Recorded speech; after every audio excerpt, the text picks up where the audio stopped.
पहाड़ पर खड़ा हुआ ये बंदा किससे बात कर रहा है और आखिर ये कौन है? लेकिन देखें तो सही, तारीख कहती है ये हजरत मूसा अलैहिस्सलातु वस्सलाम है और ये पहाड़ कोहे तूर का पहाड़ है। हजरत मूसा अलैहिस्सलातु वस्सलाम अल्लाह पाक के ऐसे पैगंबर गुजरे हैं जिन्हें ऐसी क्वालिटी मिली जो ना पहले किसी को मिली और ना ही बाद में अब तक किसी को मिली। वो क्या थी? वो सादत थी अल्लाह पाक से डायरेक्ट बात करना। इसी सादत की वजह से उन्हें कलीमुल्लाह भी कहा जाता है। आइए उनकी ज़िंदगी के बारे में कुछ जानते हैं। हज़रत मूसा अलैहिस्सलातु वस्सलाम जब पैदा होते हैं तो उनकी पैदाइश का वक़्त ऐन ऐसा वक़्त था जो कि उनकी जान के लिए सबसे बड़ा ख़तरे का वक़्त था। क्योंकि फ़िरौन को उसके नजूमियों ने ये बता दिया था कि इस साल एक बच्चा पैदा होगा जो कि तुम्हारी जान का दुश्मन बनेगा और उसी के ज़रिए यानी तुम्हारी मौत होगी या ख़ात्मा होगा व्हाटएवर। तो फ़िरौन ने उस वक़्त ये हुक्म दे दिया था कि जितने भी लड़के पैदा हों सबको मार दिया जाए।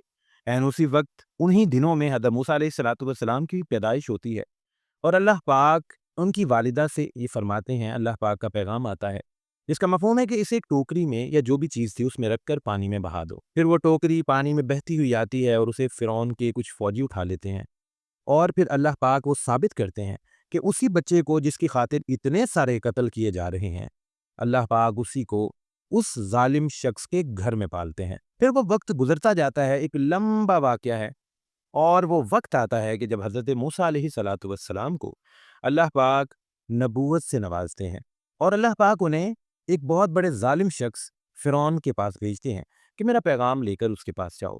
इसके साथ-साथ अल्लाह पाक कुछ मौजिज़ात भी अता करते हैं, जिनमें वाज़ेह तौर पे उस अस्से का ज़िक्र है जो कि एक डंडा आप कह लें आम ज़ुबान में या एक लकड़ी का एक लंबा-सा हिस्सा था, जिसके अंदर ये मौजिज़ा था कि जब उसे वो डालते थे अल्लाह के हुक्म से ज़मीन पर, तो वो साँप बन जाता था।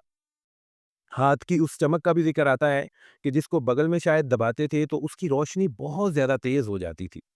और इसके अलावा बहुत सी चीज़ें हैं जो कि निशानियाँ बनी और इसके अलावा भी बहुत सी ऐसी चीज़ें हैं जो कि अल्लाह की तरफ से निशानियाँ बनी।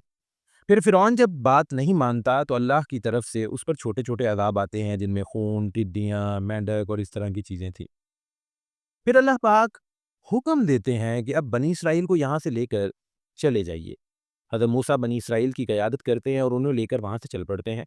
लेकिन चलते, चलते, चलते जब ये दरियाए नील के करीब पहुँचते हैं तो पीछे से क्या पता चलता है कि एक बहुत बड़ा लश्कर हथियारों से लैस आ रहा है। फिर तारीख ने ये भी लिखा जिसका मफ़हूम ये है कि वो बनी इसराइल के लोग वो आहुज़ारी करने लगे कि पहले हम गुलाम थे, लेकिन ज़िंदा तो थे। मूसा अब तो मारे गए हम, कि अब तो ये हमारी जान भी ले लेगा। लेकिन हज़रत मूसा अलैहिस्सलातु वस्सलाम अपने रब पर कामिल भरोसा करते हैं। फिर अल्लाह पाक ने वो मोजिज़ा दिखाया कि हुक्म फरमाया इस अस्से को पानी पर या उस दरिया पर मारो। जब वो अस्सा उस दरिया पर मारा जाता है तो अल्लाह के हुक्म से एक बहुत ही बड़ा रास्ता वहाँ बन जाता है, जिससे हज़रत मूसा अलैहिस्सलातु वस्सलाम अपने लोगों को लेकर निकलते हैं। अब गालिबन ये वाक़या जिस नौइयत से बयान किया जाता है कि फ़िरौन काफ़ी दूर था और हज़रत मूसा अलैहिस्सलातु वस्सलाम उस दरिया के रास्ते में एंटर हो गए।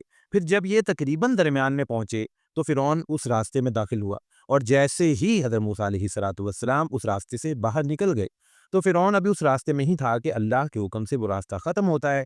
दोनों तरफ का पानी आपस में मिल जाता है और उसका लश्कर तबाह व बर्बाद हो जाता है। फिर अल्लाह पाक ने एक और यहाँ पर मुआजिज़ा किया। अमूमन ये होता है कोई इंसान मर जाता है, जब हमने भी मर जाना है, तो उसका जिस्म ख़त्म हो जाता है।